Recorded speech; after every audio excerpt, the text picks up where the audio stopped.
നമസ്കാരം സുഹൃത്തുക്കളെ, നമ്മുടെ ജനാധിപത്യം അതിനെപ്പറ്റിയാണ് നാം ഇന്ന് സംസാരിക്കാൻ പോകുന്നത്.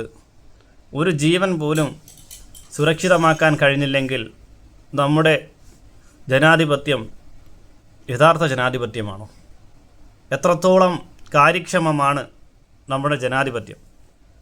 ഈ അടുത്ത് തിരുവനന്തപുരത്ത് നടന്ന ഒരു സംഭവം നമ്മളെ എല്ലാവരെയും ഒന്ന് നിർത്തി ചിന്തിപ്പിക്കണം. 37 വയസ്സ് മാത്രം പ്രായമുള്ള ഒരാൾ മതിയായ ചികിത്സയും ശ്രദ്ധയും ലഭിക്കാതെ ഒരു ആശുപത്രിയിൽ ജീവൻ നഷ്ടപ്പെടുന്ന സംഭവമുണ്ടായി. കാരണം എന്തുതന്നെ ആയിക്കോട്ടെ, ചോദ്യം ഇതാണ്: ഒരു സാധാരണ പൗരൻ്റെ ജീവൻ പോലും നമ്മുടെ സിസ്റ്റത്തിൻ്റെ അനാസ്ഥ കാരണം നഷ്ടപ്പെടുന്നുവെങ്കിൽ അതിനെ നാം എത്ര കാലം സഹിക്കണം? ഇതൊരു ഒറ്റപ്പെട്ട സംഭവമല്ല. ഇത് നമ്മുടെ ജനാധിപത്യ സംവിധാനത്തിൻ്റെ കാര്യക്ഷമതയെ ചോദ്യം ചെയ്യുന്ന ഒരു പ്രതീകമാണ്. ജനാധിപത്യം എന്നത് വോട്ട് രേഖപ്പെടുത്തലിൽ ഒതുങ്ങുന്നുണ്ടോ? സുഹൃത്തുക്കളെ, നമ്മുടെ ജനാധിപത്യ സംവിധാനം യഥാർത്ഥത്തിൽ എത്രത്തോളം പ്രവർത്തനക്ഷമമാണ്?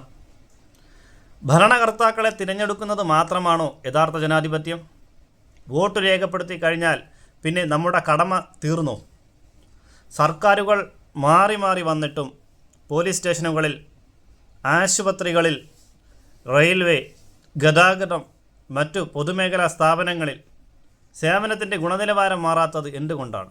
നാം എപ്പോഴെങ്കിലും ചിന്തിച്ചിട്ടുണ്ടോ? അവിടെ ഇരിക്കുന്ന ഉദ്യോഗസ്ഥരെ മാറ്റാൻ നമ്മുടെ ജനാധിപത്യത്തിന് കഴിയുമോ? സത്യത്തിൽ ഈ നാടിനെ ദിനം പ്രതി ഭരിക്കുന്നത് ആരാണ്? രാഷ്ട്രീയ നേതാക്കളാണോ? അതോ ഈ ഓഫീസുകളിലിരിക്കുന്ന ഉദ്യോഗസ്ഥരോ?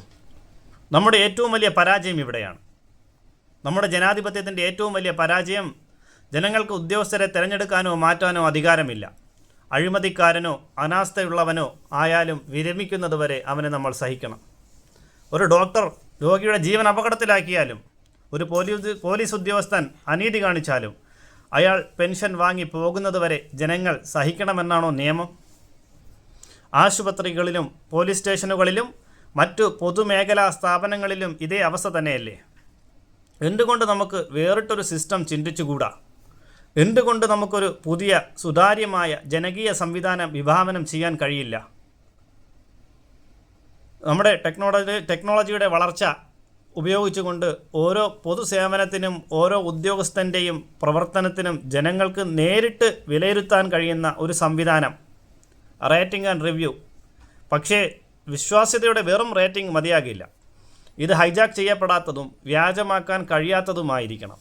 അതിനായി ജിയോ ടാഗിംഗ്, ലൊക്കേഷൻ വെരിഫിക്കേഷൻ, നിങ്ങൾ ഓഫീസിലെത്തിയെന്ന സിസ്റ്റം സ്വയം ഉറപ്പാക്കുന്ന സിസ്റ്റം, ബോത്ത് സൈഡ് വെരിഫിക്കേഷൻ, സേവനം നൽകുന്ന ഉദ്യോഗസ്ഥനും സേവനം സ്വീകരിക്കുന്ന പൗരനും രണ്ടുപേരും സിസ്റ്റത്തിൽ ലോഗിൻ ചെയ്യുന്ന സംവിധാനം, ടോക്കൺ അടിസ്ഥാന സംവിധാനം, സേവനം തുടങ്ങുമ്പോഴും അവസാനിക്കുമ്പോഴും ഡിജിറ്റൽ സ്ഥിരീകരണം, OTP, ബയോമെട്രിക് സ്ഥിരീകരണം, സേവനം പൂർത്തിയായെന്ന് ഉറപ്പാക്കാൻ റിയൽ ടൈം റേറ്റിംഗ്, സേവനം ലഭിച്ച ശേഷം മാത്രം റേറ്റിംഗ് നൽകാൻ കഴിയുന്ന സിറ്റുവേഷൻ, ഡിജിറ്റൽ തെളിവുകൾ, എല്ലാ സേവനവും രേഖയായി സൂക്ഷിക്കണം. ഇതോടെ വ്യാജ റേറ്റിംഗുകളും തെറ്റായ ആരോപണങ്ങളും ഒഴിവാക്കാം. ഉത്തരവാദിത്തമുണ്ടാകണം. യഥാർത്ഥ മാറ്റത്തിനായി ഓരോ ഉദ്യോഗസ്ഥൻ്റെയും കീഴിൽ ഈ റേറ്റിംഗ് ടാഗ് ചെയ്യപ്പെടണം. സേവനം മോശമാണെങ്കിൽ, ജനങ്ങൾക്ക് ദോഷം ഉണ്ടാക്കുന്നവരാണെങ്കിൽ തുടർച്ചയായ മോണിറ്ററിങ്ങിലൂടെ അവരെ ആ സ്ഥാനത്ത് നിന്ന് മാറ്റാൻ ജനങ്ങൾക്ക് അധികാരമുണ്ടാകണം.